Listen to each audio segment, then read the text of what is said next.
Bismillahirrahmanirrahim. My dear students, Assalamu alaikum.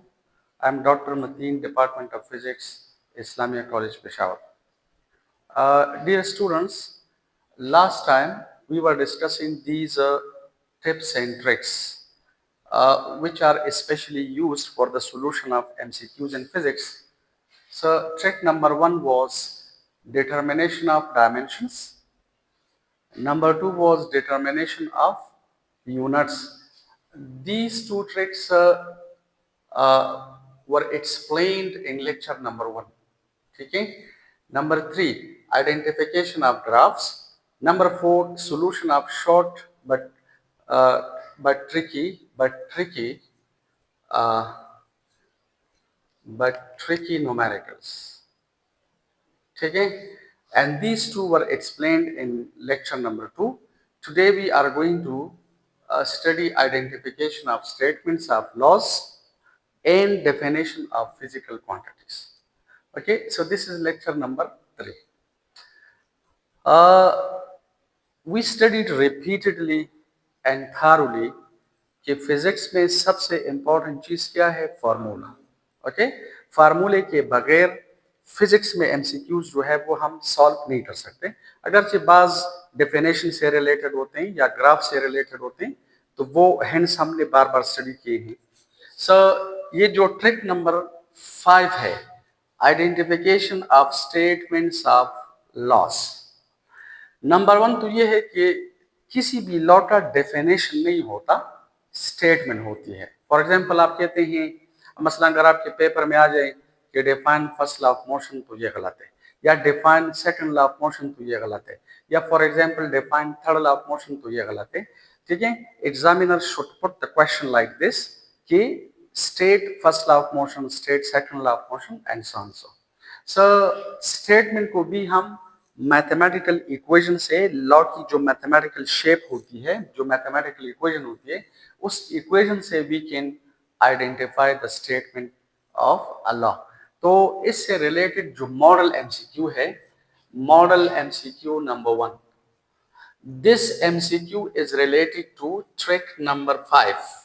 Okay, for example लिखा है according to the second law of motion one can say that. Second law of motion हमें क्या बताता है? तो देखिए ऑप्शन ए में लिखा है acceleration is directly proportional to the applied net force when mass is constant. Number B है acceleration is inversely proportional to the mass of the body when force is constant. C है the product of mass and acceleration produced in the body is equal to the magnitude of the applied net force. So if you see, we have to deal with the second law of motion. ठीक है, we have to play a game with F is equal to ma. तो हमारे पास जो second law of motion है वो इस तरह है कि F is equal to ma. क्योंकि हमारा मकसद क्या है? मैथमेटिकल इक्वेशन के साथ गेम खेलना. तो लेट अस सी, ये जो ऑप्शन नंबर वन है, acceleration is directly proportional to the applied net force when mass is constant. For example अगर आप मास को कांस्टेंट रखिए, this is a body whose mass is m, this is another body which has got the same मास.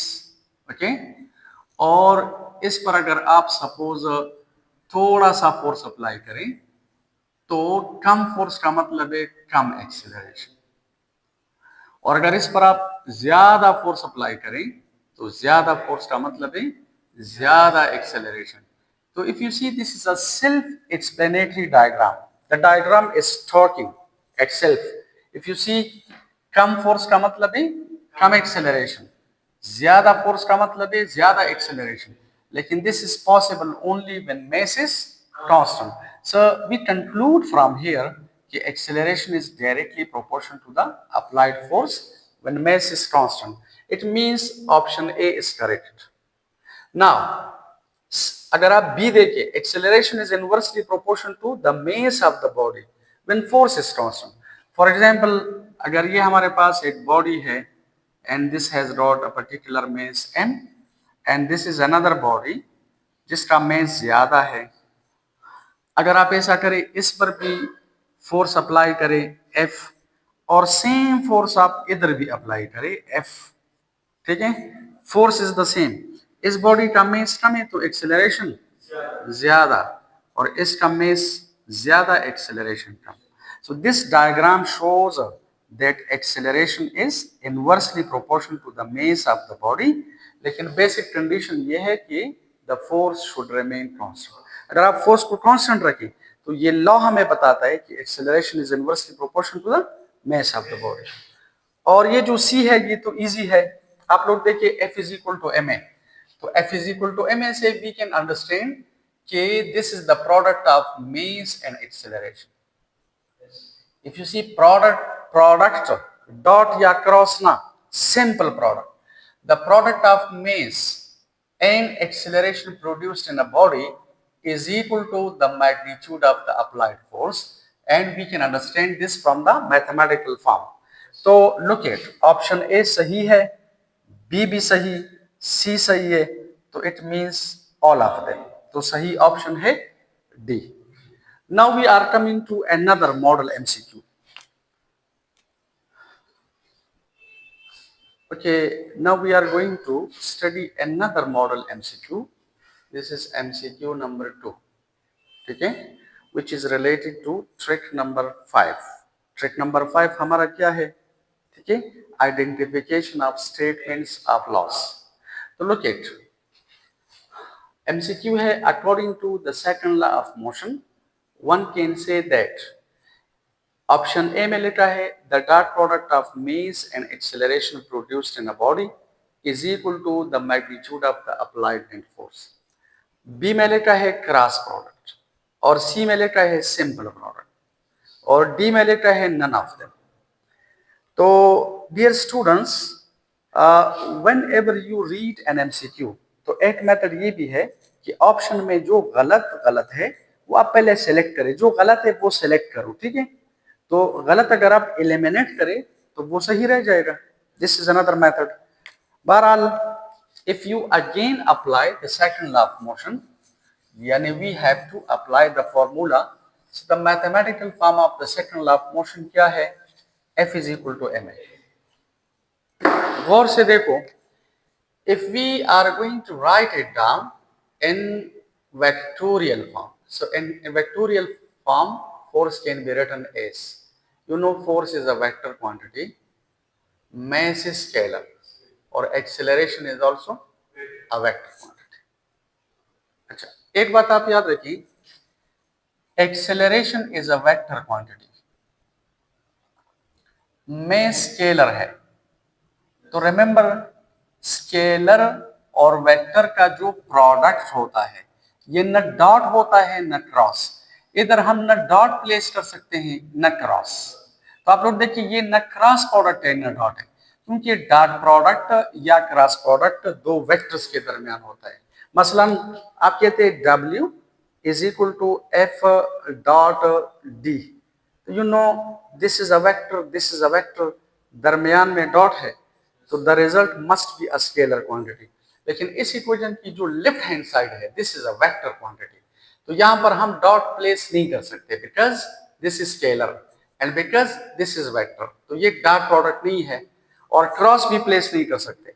मसलन if you right like this, the angular momentum produced in a body is R cross P।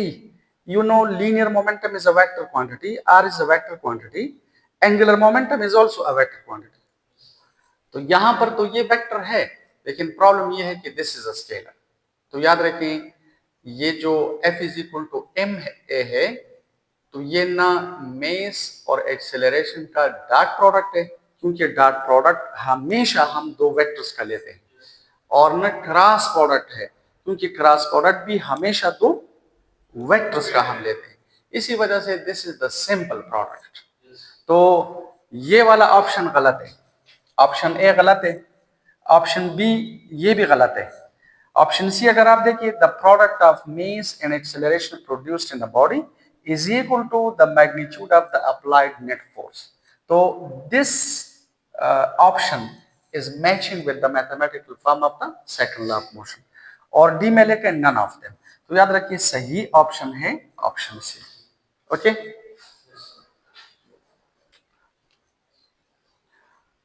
Okay students,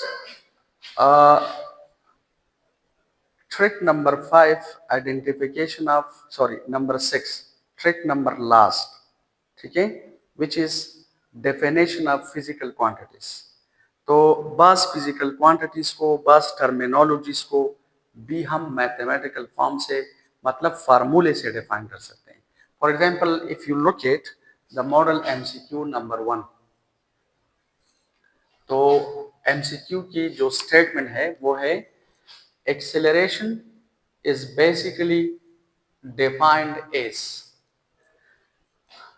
option A में लिखा है the time rate of change of displacement, the time rate of change of displacement.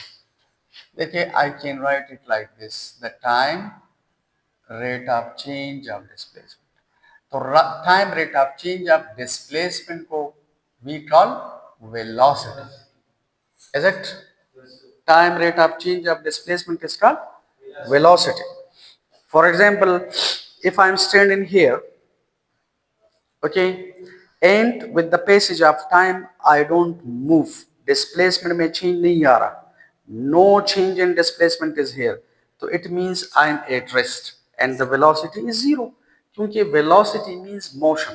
तो look at, if I am moving like this, so with the passage of time displacement में change आ रहा है, so velocity is there. So the time rate of change of displacement is called velocity. इधर लिखा है the time rate of change of velocity. तो अगर आप लोग देखिए the time rate of change of velocity को by definition we call acceleration. अच्छा, now students look at, अक्सर स्टूडेंट्स क्या करते हैं, ऑप्शन बी को टेक करते हैं, क्योंकि the time rate of change of velocity is acceleration which is straight forward. लेकिन लुक एट, ये ऑप्शन सी भी सही है. इसमें लिखा है the time rate of change of, the time rate of change of displacement, this is also acceleration. मसलन किस तरह, if I call this equation number 1 and let this is equation number 2, अगर आप इक्वेशन नंबर 1 को 2 में put करें, ठीक है, वेलोसिटी का ये वैल्यू अगर आप इधर पुट करें, so I can rewrite this equation in this manner कि del by del T and velocity की जगह लिखो delta S divided by delta T. ठीक है, तो what is this? This is the time rate of change of, the time rate of change of displacement is called acceleration. ठीक है, तो याद रखें ऑप्शन सी जो है ये भी सही है. तो डी में लिखा है बोथ बी एंड सी. इसका मतलब है बी सही है बाय डेफिनेशन सी भी सही है. ओके, और कमाल किसका है? फार्मूले का. सो बार बार हम कहते हैं कि फिजिक्स में formula has got a very strong position, a very strong place. Formula जिंदाबाद. ओके, तो बी एंड सी दोनों सही है, so therefore we say option D is correct. Okay, okay students, now we are going to study another model MCQ related with trick number last, which is definition of a physical quantity. आपको पता है लिखा है by definition linear momentum is a physical quantity. तो नीचे लिखा हुआ है ऑप्शन में the amount of linear motion in a body. B में लिखा है the product of mass and linear velocity. C में लिखा है बोथ ए एंड बी, और डी में लिखा है ऑल ऑफ देम. तो लेट अस ट्राई. देखिए, by definition linear momentum can be written as P is equal to mass multiplied by velocity. Remember please, इस वेलोसिटी को we call linear velocity. Why? Because its direction depends upon the direction of the linear displacement. यानी जिस direction में linear displacement है, in that direction will be the linear velocity. तो therefore this is called linear velocity. और याद रखिए, linear velocity का मतलब है linear motion. Velocity means motion. Velocity means motion. For example, If I'm at rest here, my velocity is zero. So the motion is zero. It means I'm in a state of rest. Okay? Yes. Or if I'm moving like this, so देखिए my position is changing with the passage of time. It means I do have velocity. In other words, I can say I am moving. So please remember, velocity का मतलब है motion. अगर आप इसे amount बनाना चाहते हैं, magnitude बनाना चाहते हैं, तो मेस से मल्टीप्लाई करो. मेस से मसलन हमारे पास ये एक बॉडी है, इसका मेस है सपोज 1 kg. क्लियर?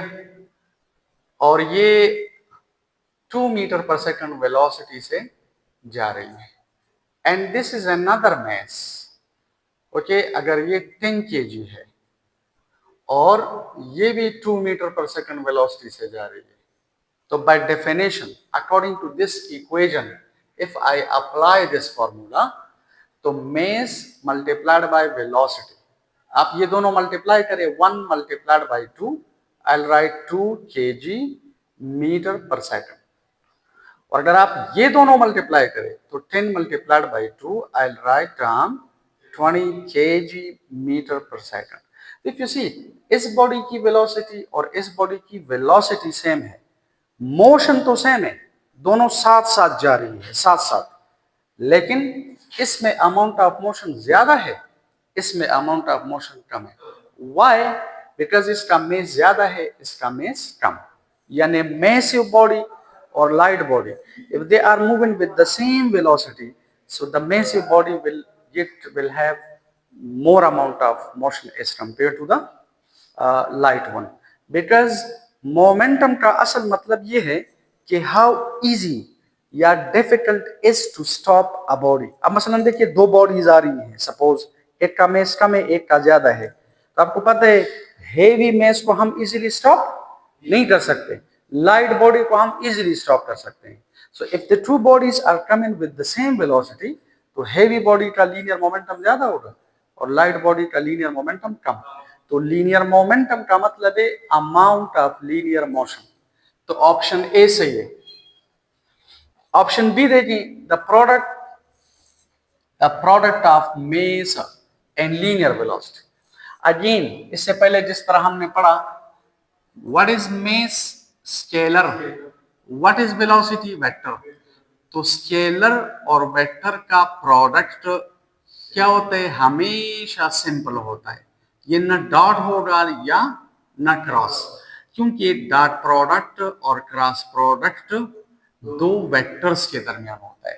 तो याद रखिए, जिस तरह हम कहते हैं, जिस तरह हमने इससे पहले पढ़ा कि force is the product of mass and acceleration, तो linear momentum is the product of mass and velocity.